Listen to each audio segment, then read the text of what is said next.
things that people aren't really prepared for when they start a business is creating an actual business. So, it's one thing to provide a service, to serve a customer, to make someone's day, to make someone happy, to be passionate, to sell something you love. This is sort of what leads them to opening a business, is that they find something that they're extremely passionate about, also very much enjoy providing that product or service to the public.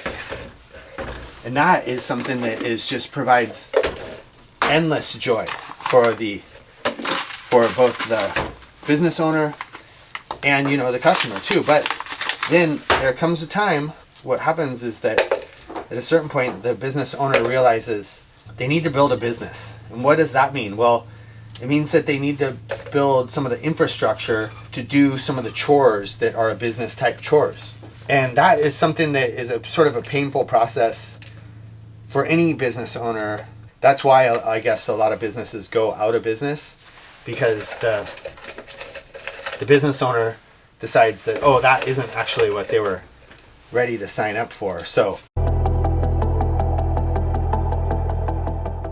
one thing I'm advocating for, or one thing that I'm really a fan of small business, is that the business owner is able to make a business that works for them. A business owner is a person. They're trying to make a living. It's challenging, so there's so many things that are challenging about it. One of the things that we've done and we've been really grateful for is we've been able to create a business that works for us. So currently, JT is a very small business in the fact that, it's just my wife and I that run the business.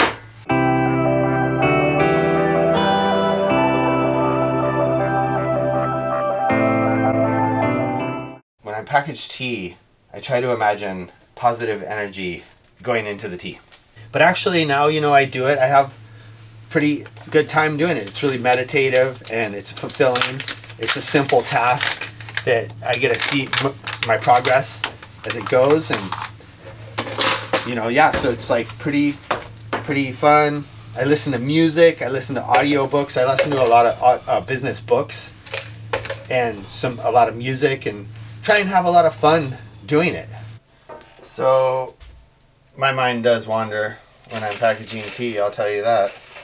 But one of the things that I really like to think about, how they say you might just say something to one person and it might change their life. It's the positive way that you might affect someone's life. So it's the small things, right? The small things that matter when we talk about meaning in our life. It's not super obvious. It's easy to be dissatisfied with any given moment, but just as easy as it's easy to be satisfied as well. One thing that I like to think about when I'm packaging this tea, somebody will drink this tea and it will have, or maybe it's you and you drink this tea and and it transforms your day.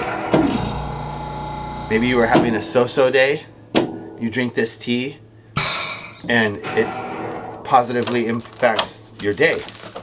That's something I like to think about when I'm packaging these teas, because you just never know. When I'm packaging the tea, it's such a simple task. You weigh it, you get the right number, get it in the bag, put it in this machine here, seal it. But this is the tea that's going to go out into the world. It's going to go out, it's going to reach people. Like I said, it might be you. You might be the one drinking this tea. There's something pretty spectacular about that. The energy of the tea. I'm 50 years old now. I'm choosing to live my life in a way that trying to be conscious of my time and how I spend it. Choosing to spend your life in a positive way. It's not so obvious. It's not like 1 + 1 = 2.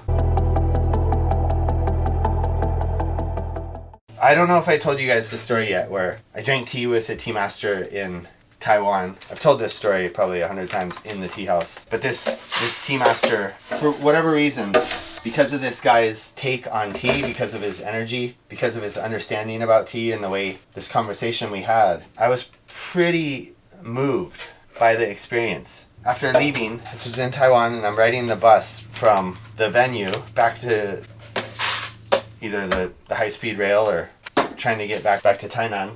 And I was just reflecting on the fact that tea is so special. It's so special. At that moment, I was wishing that I didn't sell tea, or I didn't have to sell tea as a way to make a living, because it's just something that's so special. And it's hard to put into words. This is just a feeling that was inspired by this session with this tea master. The tea master just woke me up to how special tea is, you know. And it's not like he didn't just say, oh, did you know tea's special? It wasn't. It was more like he was sharing so many reflections. A lot of it wasn't just directly with me. We were sitting at a table and there was a small group of people, and he was, you know, sort of having conversations with, as people do, you know, in a small group, the kind of conversation shifts around. Do you write this stuff down? What you're saying, do you write this down? And he was like, no, absolutely not. Because as soon as I write it down, it's almost not true anymore. The things he was sharing, they're sort of like specific glances into a moment. He knew you don't try and define it. You don't try to capture it. You don't try and commodify it. This is talking about something material versus something spiritual. The cakewalk of life, we used to do that when I was a kid. You do a cakewalk. Musical chairs, the last however many people left got a cake. I remember doing that as a kid. I didn't win the cake. It was a very sad day. But there's more cake out there in the world. There's more cake to be had. There's more cake than any little boy knows what to do with. That's all. It's gonna be rad.